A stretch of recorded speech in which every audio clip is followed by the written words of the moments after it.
tuh harus kreatif mencari contoh-contoh. Jadi jangan pantun aja. Jangan terjebak juga tapi Jadi dalam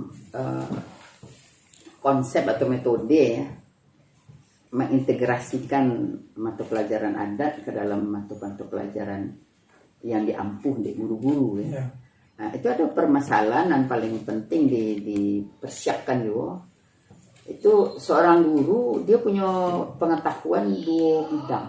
Pertama bidang pelajaran yang diampuhnya itu mungkin nyolah menjadi tidak ada masalah ya. Tapi yang kedua ini harus paham mana jo ada budaya Minangkabau ini. Nah, di situ mengintegrasikan sesuatu ya itu dituntut yang pertama untuk kreativitas. Mbak Adima, Mbak Ama mencarian sehingga pas dan menarik sampai ke anak-anak gitu.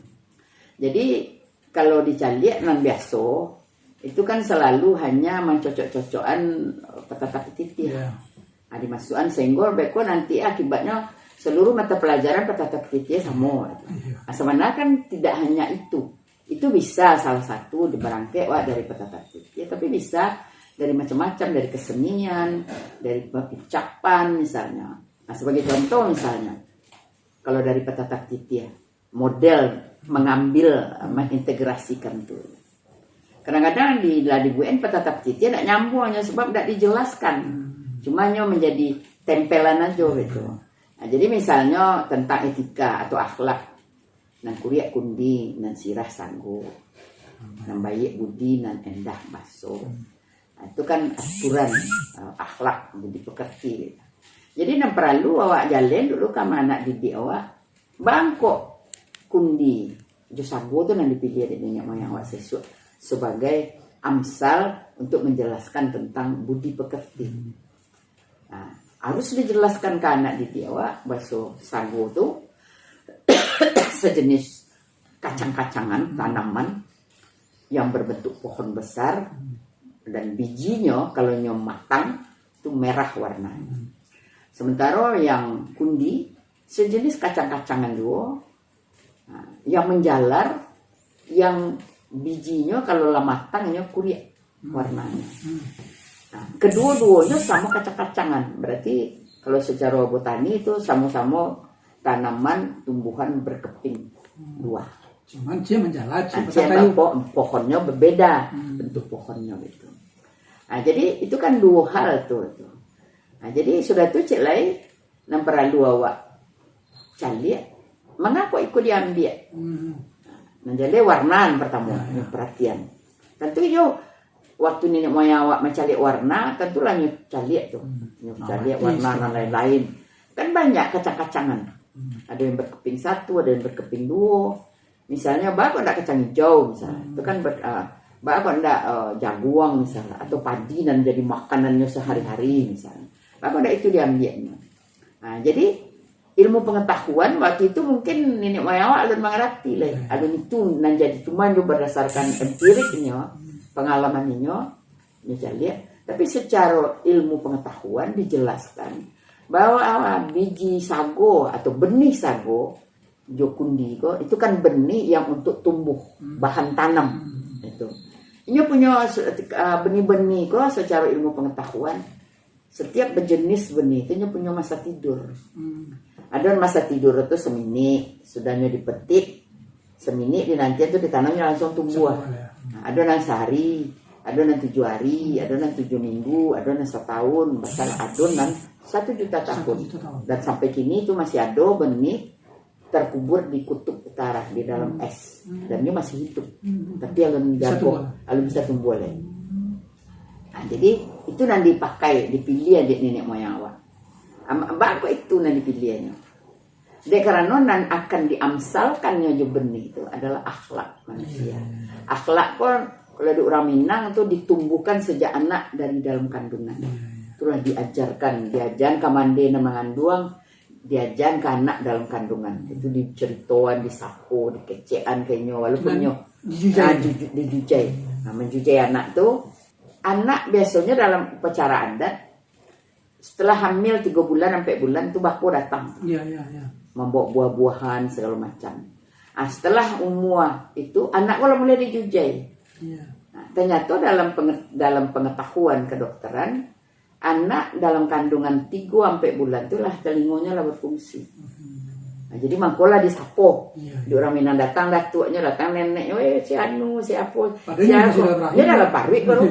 Padusi, anak si Upi atau si Buyong aku besok kejadian. Lalu disapo tuh tarik, dijujai gitu. Itu dalam tradisi ya, Wak. Nah, jadi kan inyo menjujai itu sesuatu dan inyo pahami bahasa kalau didangang.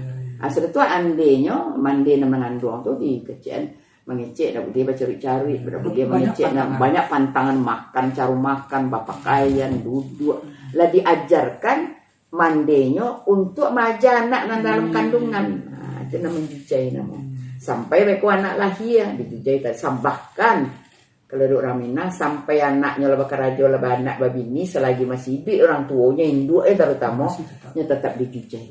Misalnya contoh anaknya tiba-tiba melioto contohnya ya, itu pasti tanya di mande di mana piti, dia piti angko. Ambo pengalaman nenek ambo kayak kama ambo jadi wali kota segala macam. Banyaknya piti yang inilah ada piti orang ambil. Itu menjujai dalam bentuk lain. Menjujai itu artinya membawa anak bicara tentang sesuatu yang baik, sehingga keteledoran anak, menyapu anak. Kalau di waktu ketek-ketek ya magah lah namanya. Tapi kalau nyala mulai dewasa, mulai remaja, menjadi pikiran-pikiran, mengembangkan imajinasinya. Takut taki itu termasuk takut taki. Termasuk ambo ada masa kecil ambo tuh, Juaya waktu SD ya. Setiap kami libur tuh kan pulang kampung. Nah, halaman kan laweh tuh. Nah, itu beko bulan purnama. Berkamalah piak tuh lalu bawa bantang, lalu nyelantang. Itu kan bintang-bintang banyak. Itu ayah cerita tuh. Itu bintang pari, itu bintang biduk, bintang pari koiko, bintang biduk itu ada bintang pagi segala macam. Jadi waktu itu awak kan tak ngerti dong. Ternyata ayahku membuka cakrawala imajinasi awak. Kan awak mencari sesuatu nanda punya batas. Nah, sudah tuh ambo main layang-layang ambo waktu ketek. Main layang-layang tuh kan awak mencari ke udara. Sudah tuh main dengan tali. Dan tali itu maja raso. Raso angin tuh awak rason. Raso angin awak rason dari tali layang-layang tuh kuangin kancang, kuangin ketek, kuangin itu. Itu kan luar biasa pelajaran tuh. Itu contoh. Nah, sudah tuh pakaro kurik kundi. Jadi nang kurik kundi nang sirah sanggo tuh biji-biji atau benih-benih tanaman tuh. Nyo sampainya mati, sampainya tumbuh itu tetap merah. Jadi sebelumnya tumbuh biji itu merah. Lah jadi tanamannya waktu barunya hilang. Lah tumbuhnya baru aponya betul. Itu. Kalau diambilnya ini awak sesuk kacang hijau, dia 3 hari lah ditogenya. Sementara anak awak lambangkan itu akhlak yang harus dipelihara sejak anak di dalam kandungan sampai mati. Jadi kalau itu membuat pantun Minang, nggak sembarang. Nggak sembarang. Cocok sampiran. Nggak cocok sampiran gitu, nggak beda itu. Apalagi suana ke ambo mengisi itu. Awak bisa cek tuh, kalau ungkapan-ungkapan baru atau lama, bisa tahu tuh. Misalnya contoh, Tigo Tungku Sejarangan, itu muncul kan baru. Dalam adat lama nggak ada tuh dong. Nggak ada orang pengulunya. Pengulu tuh di dalam diri pengulu tuh ladonya, pengulunya, cadik pandainya, alim ulama, si orang tuh. Nah, ini kan dibagi deh karena ada organisasi yang dibuat, ada Elkam, ada Iko misalnya, amakku dibuat Tigo Tungku Sejarangan. Nah, kalau kini aja Pak Rakmil mencari Tigo Tungku dan Bajarangan tuh, ambo membuat film pertama apa buat, apalagi 100 tahun akan datang. Susah anak-anak mendak mesobok dong. Tigo tali sepilin. Ini tali optik beribu-ribu pilin. Jadi tidak mungkin orang Minang ini awak sesuk membuat sesuatu dan sifatnya temporer. Sebab di dalam adat awak dan temporer itu tidak ada dibakukan. Contoh misalnya kecantikan pedusi. Nah fisikal tidak ada bersuara kecuali dalam kabar-kabar yang dibuat laki-laki. Tapi itu bukan adat. Tidak ada dikecek doh. Pedusi itu hidungnya, matonya, ikonya, tidak ada dah kesobok dan bos. Dan adanya dibuat amsalnya fungsi. Dipakai rumah gadang, ambon buruk, pegang kunci dan segala macam itu. Bang kok tidak dibuat bukan berarti orang Minang tidak ada rancak. Kecantikan fisik itu temporer sifatnya. Jadi nggak nyebakukan dah. Yang lesta itu kan nilai. Nilai, nah itu. Nilai. Nah, itu caranya mandi itu. Habis itu dia dalam jadi bantu itu tuh nanawa buwe sebenarnya di samping awak majan kan anak itu mengembangkan imajinasi anak sehingga anak berpikir dalam dunia kini kan orang tidak lintas sektoral, orang lebih holistik, lintas sektoral. Orang nanti kayak ini zaman modern kan, orang yang bisa pemahamannya dalam lintas sektoral, jadi multidisiplin.